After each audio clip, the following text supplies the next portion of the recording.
Yo, what's up, everybody? So today we're back working on the 63. Where we last left off, we changed the spark plugs, got her running much better than she was before. So on to the next step, and I was just thinking, like, where did I leave off? What could I do next? And I remembered that this radiator here has a hole in it, has a leak. Let's see if we could see the area. We can't really see much, but I don't know if you guys can see that, but it does have some damage right there. And I can't recall, but it's probably leaking from that area. So anyway, when I discovered that not long after purchasing the car, I did go ahead and purchase a new radiator for it, but I hadn't installed it, so it's just been kind of chilling in the box. So it's a nice aluminum radiator, so it'll be an upgrade over this stock radiator. So I'm gonna probably tackle that today, or at least get started on it. So we'll be doing some disassembly, pulling that fan off, pulling the fan shroud, and pulling the radiator, draining some fluids and whatnot, pull the radiator, cooler lines, etc. Other miscellaneous things we wanted to do, I had mentioned to you guys I wanted to, start putting this door back together just so we can at least have the glass in there. So far I just threw the vent window in place, and I was looking, and I guess when I got this car, it didn't come with a passenger side door glass. So it's not in the car, but luckily, we got parts around here. So I went outside one of the parts cars out there, and I happened to have a piece of glass sitting on the front seat. When I first got that car, I swapped out the doors, and I don't know, somewhere in the mix, I ended up with this extra piece of glass.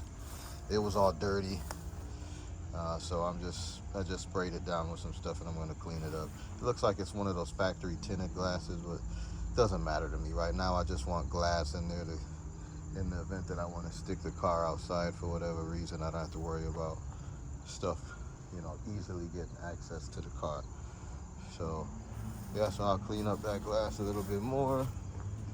We'll get that installed. Messing with the Fleetwood a little bit too. There's some mothballs in there. But yeah, anyway, let's focus on the 63. This is the real ongoing project right now, so gonna jump on that. You may have noticed too with this car that the glass is not installed, both the windshield and the rear glass. And I mean, ideally, I kind of need to leave those out since I plan to paint the car. So leaving them out, as you can see, it's painted all the way into the window channels and all of that. I mean, you don't have to. You could tape off the glass and do it, but if you want to do it the right way, it's best to have the glass out. So, it's like, what am I really doing putting the door glass in? But I may end up going, I do have the glass and the windshield gasket, so I may go ahead and try and get the windshield and the rear glass in too. Because like I said, I want to stick it outside. And then when it's time to paint, I could always just pull them back out. So we'll see about that. It's not that easy to install the front and rear glass by yourself. So I don't know, I might wait until I get a little help.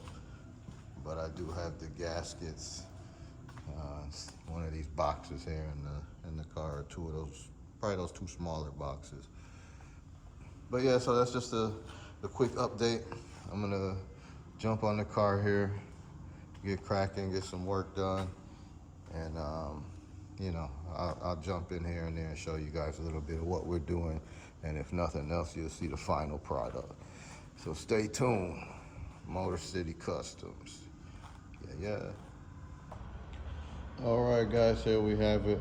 We have the brand new aluminum radiator, fresh out the box. Going to be throwing this in the 63. Yeah, so no sense in messing around with an old or used or try to repair the one we got. We'll just spend the money and put a nice fresh aluminum radiator in there. Pretty sure it's a 3-core radiator, maybe even 4. But either way, it's an upgrade for the existing system.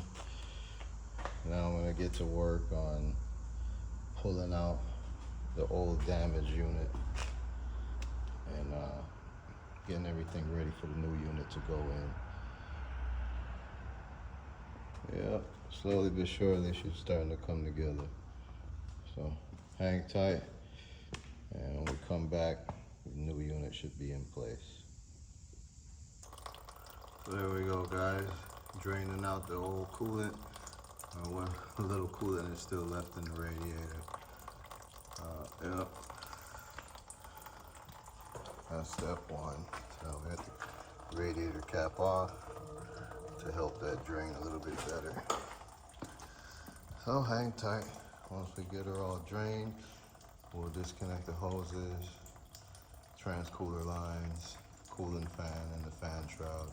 Snatch the old unit out and get to test fitting on the new unit. We don't really need to test fit, but mock up, line up the bolt holes, etc., and get her in there. All right, we'll be done before you know it. This is a relatively easy job if you have everything you need. So, yeah, stay tuned. So, all right, guys. So, still working on the car. We got the old radiator out of there, as you can see. Yeah. Empty spot right there is where the new radiator will go. And got the new radiator out of the plastic and just prepping it to go in. I had to throw some new adapters in here for the trans lines. The new radiator doesn't come with these. And if you don't have an old radiator to take them off of, it can be somewhat of an issue. At least me, I haven't been able to easily find those anywhere, but I do have a source for them. If you're having an issue and you need them, here's a part number. This should help you. I believe I purchased them from Classic Industries, but there you go. That's the part number. All right, and then let's go outside. I took the old radiator outside just so it's not leaking and making a mess all over the shop here. So here we go. As you can see, we got a couple wet spots there, but it's more so this other side. No, it wasn't this side, but anyway, this radiator, it's no good. It's the old school radiator, so it can be repaired, but here's the big issue there, right? I don't know what the hell smashed into it, but that's the problem. But it was more so wet in that area and one other spot. So it's not worth battling with that, but it's still worth saving so it doesn't get thrown away. Yeah, never know when you might need something. Can't get a new one or something, we can always take that to a radiator shop and they can fix it. But yeah, so, all right, gonna get this bad boy thrown inside the car, and I'll come back to you guys when we have it set in place. All right, thanks. All right, people, so we got the radiator installed. Everything's in place. I still need to top it off with some antifreeze, but honestly, I don't have any here on hand at the shop, so we'll do that another time. But yeah, everything went in, but not without issue. We ran into a couple differences. Like for example, the upper radiator hose on this radiator is on the driver's side, when the previous radiator, it was on the passenger side. Fortunately, I was able to just loosen the hose clamps on this upper hose and kind of rotate it to make that work. Aside from that, you might notice on the radiator here, we have like a double row of mounting points. And they do that because they try to make these aftermarket radiators as universal as possible. But that then caused an issue with the fan shroud. Because as you can see here, on the fan shroud, the mounting points on it, they need to go all the way in to the core support. But with this extra row of brackets here, it kind of blocks that path, right? So for right now, I threw it in without the shroud. What I need to do is maybe get a cutoff wheel and just trim this off, because I don't need that set of bracketry. But for the time being, we'll be fine without the fan shroud. The car is not yet on the road. I'm not going to be out there overheating or anything. And quite honestly, you don't have to run a shroud. With these cars, it's good to do it because they do run hot compared to modern cars. But, you know, you can always throw a set of electric fans on here as well to help the process out. But let's just real quick go look at the other radiator while it's fresh in your mind so I can show you that difference. So you see the radiator here, you can see right away like both the upper and the lower holes or hose points they're the same spot.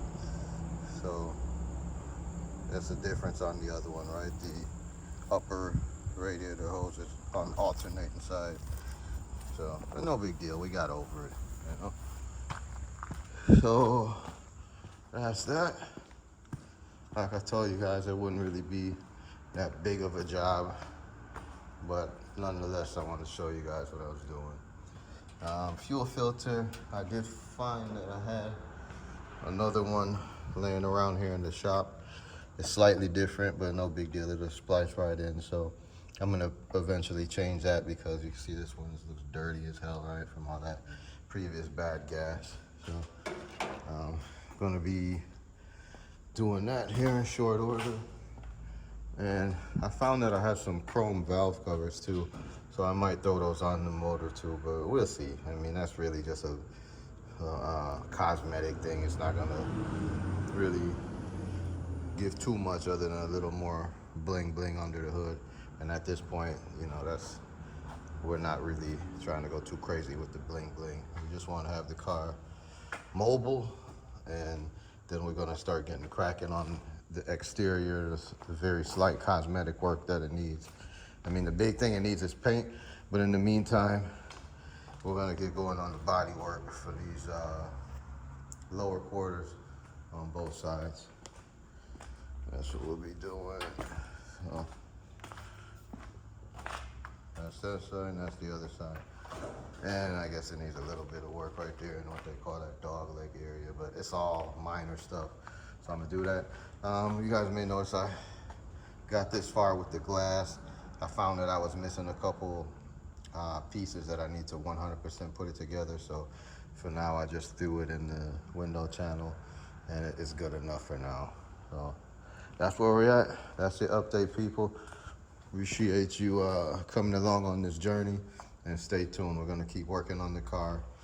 Progress may not be as frequent as you would like, sporadic a little bit here and there, but just stick with me, and we're gonna get this car together one step at a time, one bolt, one nut at a time.